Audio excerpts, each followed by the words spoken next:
warahmatullahi wabarakatuh. Waalaikumsalam warahmatullahi wabarakatuh. Kaifa halukum? Baik. Masih semangat? Kita takbir bersama-sama supaya setannya lari semuanya. Allahu Akbar. Allahu Akbar. Allahu Akbar. Allahu Akbar. Alhamdulillah. Alhamdulillah, salatu wassalamu ala asyrofil anbiya wal mursalin, wa nasta'inuhu wa nastaghfiruh. Wa na'udzu billahi min shururi anfusina wa sayyiati a'malina, may yahdihillahu fala mudilla lahu wa may yudlil fala hadiya lahu. Jadi itu semuanya yang saya cintai, kita akan pelajari pelajaran berikutnya, yaitu tentang jinayah dan hikmahnya. Masih di bab tentang jinayah, karena MPP kita adalah MPP jinayah. Tapi sebelumnya kita akan absen dulu kehadiran di antara dari semuanya. Mudah-mudahan semuanya lengkap. Umar Al-Fatih hadir. Alhamdulillah. Ikan Danis hadir. Alhamdulillah. Sofan Ahdan Hadir. Alhamdulillah. Silmi yang terrosid hadir. Alhamdulillah. Ruwaifi. Kita mulai pelajaran kita dengan baca basmalah dan doa bersama.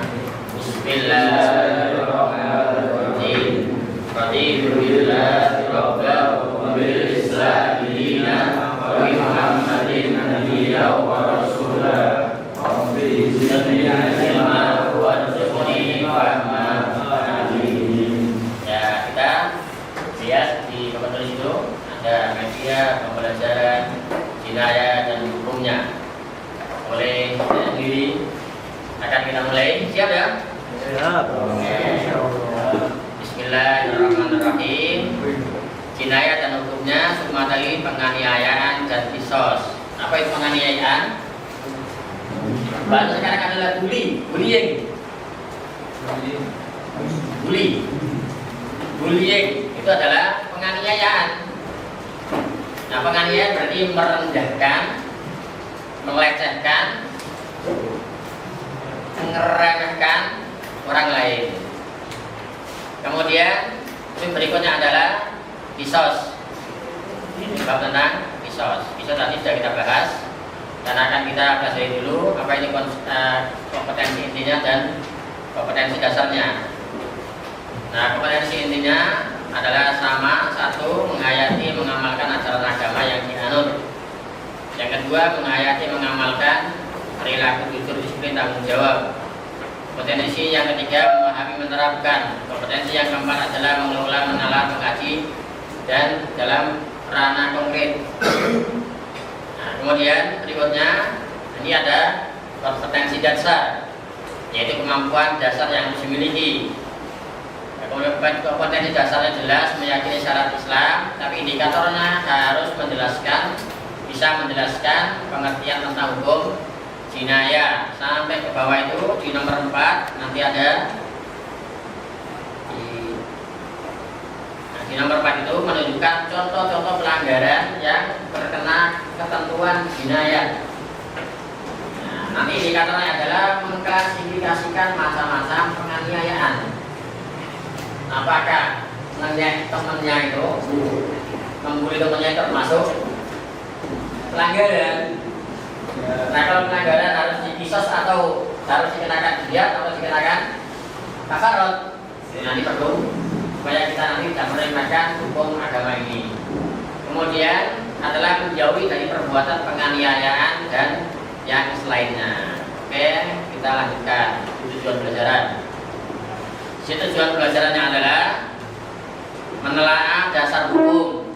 Apakah merendahkan, meremehkan, bahasa Jawa dan mengenai temannya itu termasuk pelanggaran? Kalau pelanggaran, apakah ada dasar hukumnya? Nah, kalau ada dasar hukumnya berarti kita harus hati-hati. Nah, kemudian nanti kita akan bisa menjelaskan materi tentang penganiayaan dengan baik. Kemudian menyajikan hasil analisis tentang penganiayaan. Oke, kita pelajari berikutnya tentang materinya. Materi intinya adalah ini sekarang.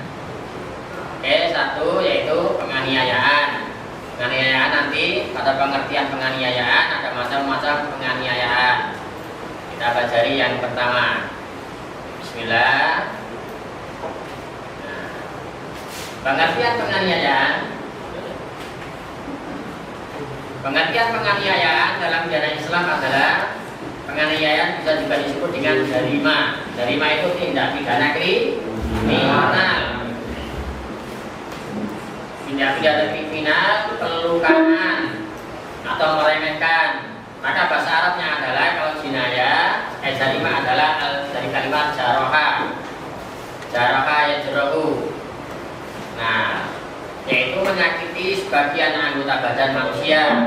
Oleh karena itu yang dimaksud dengan penganiayaan di sini adalah perbuatan tindak pidana berupa 1. Melukai, 2. Merusak fungsi anggota badan, 3. Menghilangkan anggota tubuh seorang, termasuk juga dimaksud di dalamnya adalah menyakiti, menyiksa orang lain. Nah, kemudian macam-macam penganiayaan dibagi menjadi 2. Penganiayaan berat, penganiayaan ringan. Nah, penganiayaan berat yang perbuatan merusak bagian badan orang yang menyebabkan hilangnya manfaat atau fungsi anggota badan, seperti memukul tangan sampai patah, merusak mata sampai buta dan lain sebagainya. Ini penganiayaan berat. Kalau tadi di kisos menghilangkan nyawa 100 ekor unta.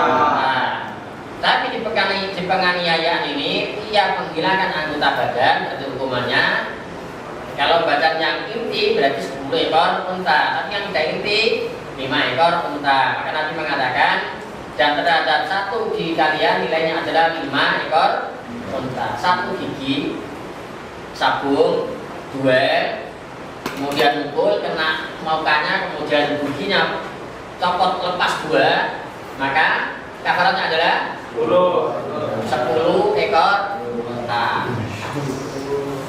Dirupiahkan berapa? 10, 5, ya 10 ekor unta 100 juta. Ini 100 juta. Maka berhati-hatilah. Nah, kemudian penganiayaan ringan, yaitu perbuatan melukai bagian badan sampai merusak atau menghilangkan fungsinya, melainkan hanya tidak seperti sampai menghilangkan fungsinya, tapi hanya menyebabkan luka-luka. Kalau luka-luka bagaimana? Ini luka-luka. Kalau luka-luka tadi nanti diambil dia bukan dikisos, ya. Kalau tadi menghilangkan 1 fungsinya berarti 5 ekor unta, tapi luka-luka berarti yang memberikan daripada itu nanti akan dikenakan taksir. Taksir yaitu hukuman yang ditetapkan oleh pemerintah. Nah, sekarang kita mengetahui tentang macam-macam penganiayaan. Berarti sekarang hukuman bagi pelaku penganiayaan.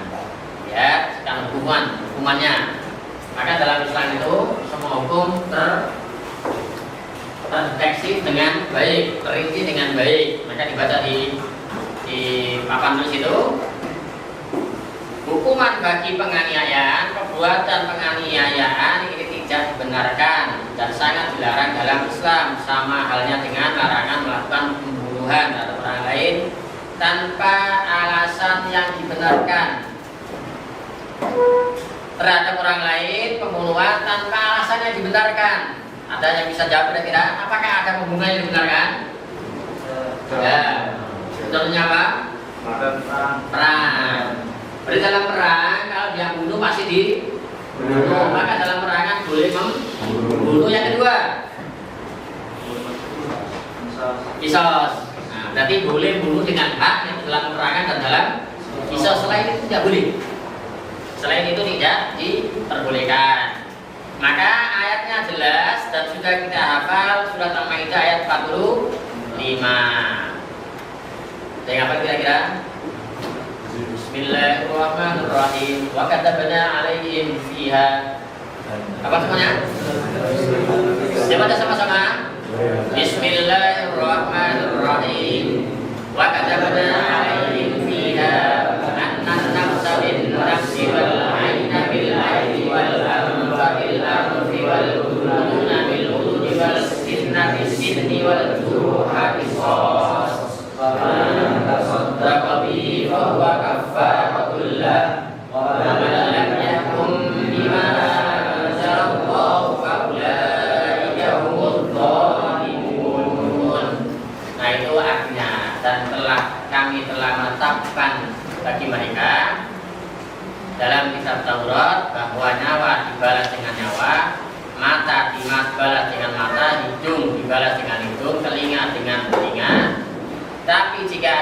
bisa memaafkan hak orang lain, maka itu sebagai penembus dosa.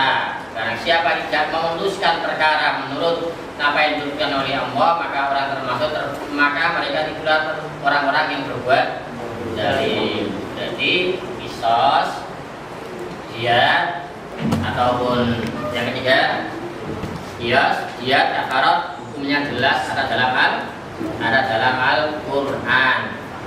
Nah, maka ini hukumnya jelas. Kita lanjutkan lagi berikutnya, yaitu tentang sekarang tentang qisas. Atau ada pertanyaan tentang tadi tindak pidana melukai orang lain? Jadi membuli boleh tak kira-kira? Membunuh-bunuhkan orang lain boleh tidak? Tidak boleh. Kalau dibunuh-bunuhkan, dijelek-jelekan, berarti itu kena hukum takzir. Kena hukum takzir, tidak boleh. Maka kita sebagai pelajar muslim maka harus saling menghormati sesama temannya. Walaupun tidak bisa mengerjakan tugas, tidak boleh dihina. Dilecehkan nggak boleh. Karena kecerdasan itu multi fungsi. Ada kecerdasan ini, ada kecerdasan ini, dan ada kecerdasan yang lain-lain. Maka Islam sangat menjaga supaya hubungan dengan teman-temannya erat. Oke, jadi yang dimuliakan Allah Subhanahu Wa Taala, sekarang tentang qisas. Nah, qisas dari kalimat qososo. Tahu gunting? Bahasa Arabnya mikosun. Gunting itu adalah mikos. Fungsi gunting apa? Memotong. Pada qisas itu kalau ada orang motong orang lain berarti dia harus dipotong. Namanya qisas. Itulah arti asli daripada qisas. Sekarang kita masuk tentang macam-macam qisas. Berdasarkan pengertian di atas, maka qisas dibedakan menjadi dua. Qisas untuk tindak pembunuhan sengaja, yaitu dibunuh. Dua qisas untuk tindak penganiayaan atau pembulian tadi. Hukumannya adalah yang merupakan hukuman bagi pelaku tindak pidana melukai, merusak, fungsi atau menghilangkan anggota badan. Ini adalah macam-macam qisas. Sekarang hukumnya yang tadi dengan ayat yang kita hafal tadi, yaitu kata benar alaihim fiha anna nafsa bin nafsi wal aina bil aini wal anfa bil anfi wal uduna bil uduni wasinna bis sinni wal juruha qisas. Itu adalah hukum, dasar hukum tentang dilarangnya pembunuhan. Kemudian syarat-syarat qisas. Syarat-syarat qisas bisa ditegakkan jika terpenuhi syarat-syaratnya. Satu, orang yang terbunuh terpelihara darahnya. Orang yang terbunuh terpelihara darahnya, berarti tidak boleh dibunuh. Kemudian dia bunuh orang yang dilindungi tadi, maka yang membunuh harus ditegakkan qisas. Yang kedua, pelaku tindak pidana pelakunya sudah balik dan berakal. Berarti orang gila. Itu sudah kira-kira jika bunuh, ya, diapakan? Ditakzir. Negara kita di penjara. Yang ketiga, syarat ditegakkannya qisas, pembunuh bukan bapak daripada yang terbunuh. Berarti kalau ada orang tua membunuh anaknya, hukum Islam tidak diqisas, tapi ditakzir. Hukum Indonesia penjara. Yang keempat, orang yang dibunuh sama-sama derajatnya, merdeka sama-sama merdeka. Kalau ada budak bunuh tuannya, budaknya diqisas. Tapi kalau tuan bunuh budaknya, tidak diqisas karena beda strata sosialnya. Zaman dulu ada budak, sekarang tidak ada budak. Sekarang manusia dilindungi oleh negara, derajatnya sama. Berarti yang bunuh orang lain dia harus dikenakan hukum yang berlaku di negara tersebut. Yang terakhir, qisas dilakukan dalam hal yang sama, yaitu jiwa dengan jiwa. Kalau bunuh orang lain dibunuh, melukai orang lain diganti dilukai. Tapi kalau daripada melukai mendingan dimaafkan kemudian dengan bayar dia tadi. Nggak ada manfaatnya kalau kemudian dipukul orang lain, kemudian tangannya sampai patah, kemudian diganti kemana orang lain, mendingan diganti. Kalau diganti kan dapat 100 juta lumayan. Untuk mengobati paling 30 juta, masih untung berapa? 70. 70 juta. Masih untung 70 juta. Nah, kalau ada hakim yang menetapkan berdasarkan dengan syariat Islam, mudah-mudahan ada. Oke, kemudian yang terakhir yang kelima daripada qisas. Kenapa sih qisas kok? Nah, seandainya qisas diberlakukan kita dapat apa gitu? Nah, seandainya qisas hukum Islam ditegakkan, maka masyarakat akan nyaman. Kenapa kok nyaman? Kita ada tiga kelebihan jika qisas diberlakukan. Satu, dapat dijadikan satu pelajaran bahwa keadilan harus ditegakkan.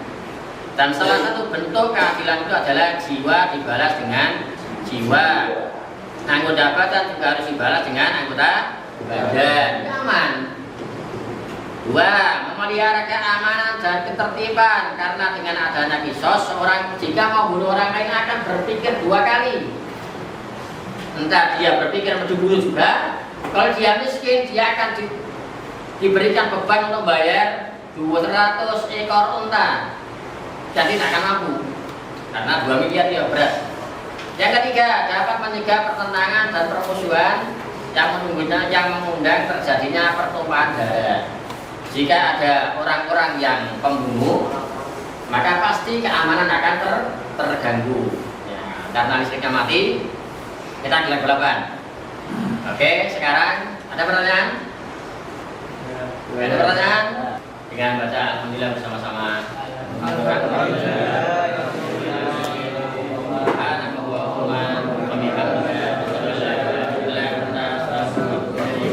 Tetap semangat? Tetap semangat? Takbir, Allahu Akbar. Assalamualaikum warahmatullahi wabarakatuh.